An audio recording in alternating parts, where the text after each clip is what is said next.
ବହୁ ସାହାଯ୍ୟ କରିସାରିଲେଣି ପୁଣି 15 ଲକ୍ଷ ଟଙ୍କାର ସାହାଯ୍ୟ ପାରିବିନି ସାଗର ବାବୁ ମରିଯିବି। ସାହାଯ୍ୟ ଧାର କରି ଭାବିପାର ସମୟ ସୁବିଧା କି ଫେରାଇ ଦେବ। ସେଇ ଏକା କଥା ସାଗର ବାବୁ 15 ଟଙ୍କା ରୋଜଗାର କରିବାର କ୍ଷମତା ନାହିଁ ଯେତେବେଳେ 15 ଲକ୍ଷ ଟଙ୍କା ସୁଝିବା ମୋ ପକ୍ଷେ କଣ କେବେ ସମ୍ଭବ? କିନ୍ତୁ ଏ କେତେ ଟଙ୍କାର ଧାର ନେବା ତମର ଉଚିତ କର୍ତ୍ତବ୍ୟ ହବ।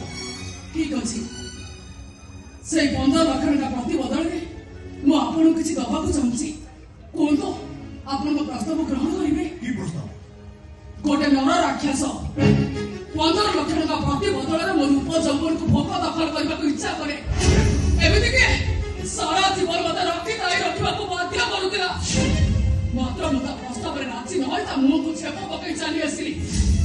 କିନ୍ତୁ କଥାଟା ଏବେ ମୋ ମୁହଁରେ ପଶୁଛି। କି କଥା? ସେଇ 15 ଲକ୍ଷ ଟଙ୍କା ପ୍ରତି ବଦଳରେ ମୋ ରୂପ ଯୌବନକୁ ମୁଁ ଆପଣଙ୍କୁ ବିକ୍ରି କରିଦେବାକୁ ଚାହେଁ। ରଖିଦେବା ମାନେ ନୁହେଁ